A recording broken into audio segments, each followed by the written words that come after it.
أعوذ بالله من الشيطان الرجيم بإذن نعيما إن شاء الله. بسم الله الرحمن الرحيم. J'ai ouvert le livre au hasard, il n'y a pas de hasard. À Ézéchiel, chapitre 33. La ilaha illallah. Au nom de Dieu, le tout miséricordieux, le très miséricordieux. Bismillah ar-Rahman ar-Rahim. La ilaha illallah. Dieu est vivant.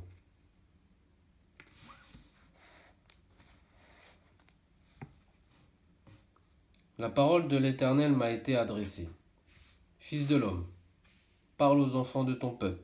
Tu leur diras, admettons que je fasse venir l'épée sur un pays et que la population du pays prenne l'un des siens pour l'établir comme sentinelle.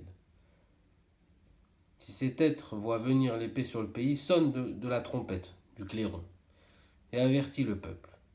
Et que celui qui entend le son de la trompette ne se laisse pas avertir et se laisse surprendre par l'épée. Il sera seul responsable de sa mort. Il a entendu le son du clairon, la trompette, mais ne s'est pas laissé avertir. Son sang retombera donc sur lui. Si en revanche il se laisse avertir, il sauvera sa vie. Si la sentinelle voit venir l'épée et ne sonne pas de la trompette, si le peuple n'est pas averti et que l'épée vienne prendre la vie à quelqu'un,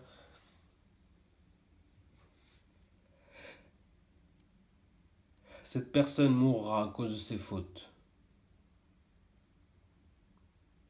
Or, je réclamerai son sang à la sentinelle. C'est toi, fils de l'homme, que j'ai donné comme sentinelle à la population d'Israël. Tu dois écouter la parole qui sort de ma bouche et les avertir de ma part. Quand je dirai aux méchants, toi qui es méchant, tu vas mourir, c'est certain. Tu ne parles pas pour avertir le méchant, afin qu'il renonce à sa conduite. Ce méchant mourra à cause de sa faute. Mais je réclamerai son sang. Si au contraire, tu avertis le méchant afin qu'il renonce à sa conduite, pour qu'il s'en détourne, qu'il ne change pas de conduite, il mourra à cause de sa faute, mais toi, tu auras délivré ton âme. Et toi, fils de l'homme, dis à la communauté d'Israël, voici comment vous parlez. Nos transgressions et nos péchés pèsent sur nous. C'est à cause d'eux que nous dépérissons. Comment pourrions-nous vivre? Dis-leur. Aussi vrai que je suis vivant, déclare le Seigneur, l'Éternel, je ne prends pas plaisir à voir le méchant mourir, mais à le voir changer de conduite et vivre. Renoncez à votre mauvaise conduite. Pourquoi devriez-vous mourir, communauté d'Israël? Et toi, fils de l'homme, dis aux membres de ton peuple, la bonne conduite du juste ne le délivrera pas si un jour il se met à commettre des transgressions. Et le méchant ne trébuchera pas à cause de sa méchanceté, si un jour il y renonce, pas plus que le juste ne pourra vivre grâce à sa justice si un jour il commence à pécher. Il est là-bas.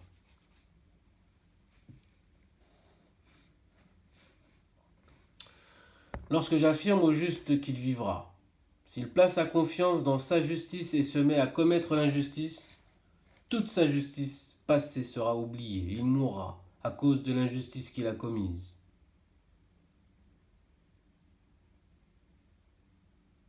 Lorsque je dis au méchant tu vas mourir, c'est certain, s'il renonce à son péché et se met à appliquer le droit et la justice, s'il rend le gage, s'il restitue ce qu'il a extorqué, s'il suit les prescriptions qui donnent la vie, en ne commettant plus d'injustice, il vivra et il ne mourra pas. Tous les péchés qu'il a commis seront oubliés. Puisqu'il applique le droit et la justice, il vivra, c'est certain. Les membres de ton peuple disent, la manière d'agir du Seigneur n'est pas correcte. Mais c'est leur manière d'agir qui n'est pas correcte. Si le juste renonce à sa justice et commet l'injustice, il mourra à cause de cela. Si le méchant, j'allais dire le péché, le pécheur peut-être. Si le méchant renonce à sa méchanceté et applique le droit et la justice, il vivra grâce à cela. Vous avez dit, la manière d'agir du Seigneur n'est pas correcte. Je vous jugerai chacun en fonction de sa conduite, communauté d'Israël.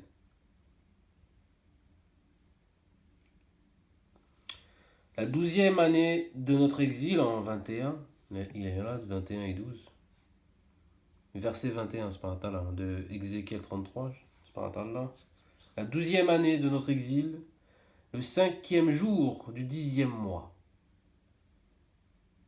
Un rescapé de Jérusalem est venu vers moi et m'a dit, la ville a été prise. La main de l'Éternel avait reposé sur moi le soir précédant l'arrivée du rescapé de l'Éternel, et l'Éternel, m'avait rendu la parole avant qu'il ne vienne vers moi le matin. Ma bouche s'était ouverte, je n'étais plus muet, alors la parole de l'Éternel m'a été adressée. Fils de l'homme, ceux qui habitent les ruines de la terre d'Israël disent, Abraham était tout seul, et il a reçu le pays en héritage.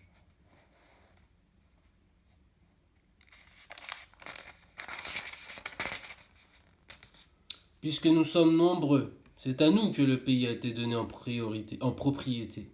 C'est pourquoi annonce-leur, voici ce que dit le Seigneur l'Éternel. Vous mangez vos aliments avec le sang, vous levez les yeux vers vos idoles, vous versez le sang et vous posséderiez le pays. Vous vous appuyez sur votre épée, vos femmes s'adonnent à des pratiques abominables.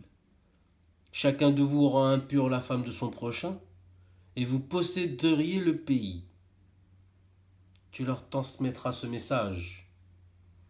Voici ce que dit le Seigneur l'Éternel. Aussi vrai que je suis vivant, ceux qui se trouvent parmi les ruines tomberont par l'épée. Ceux qui se trouvent dans les champs, je les donnerai à manger aux bêtes sauvages. Et ceux qui se trouvent dans les endroits escarpés et dans les cavernes mourront par la peste. Je ferai du pays un sujet de consternation et un endroit dévasté. Ce sera la fin de l'orgueil qu'il tirait de sa force. Les montagnes d'Israël seront dévastées, plus personne n'y passera.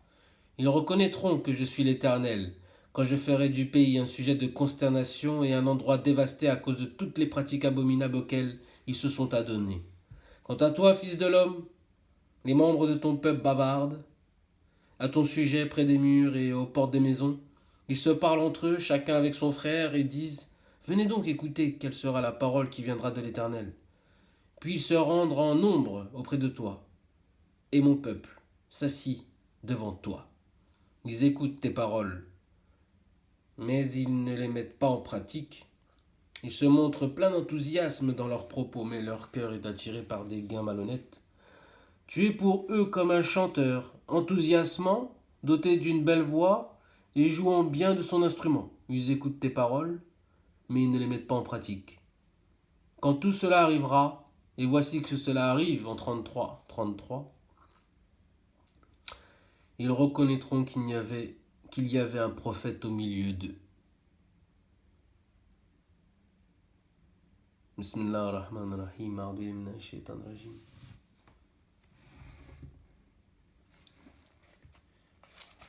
La ilaha illallah.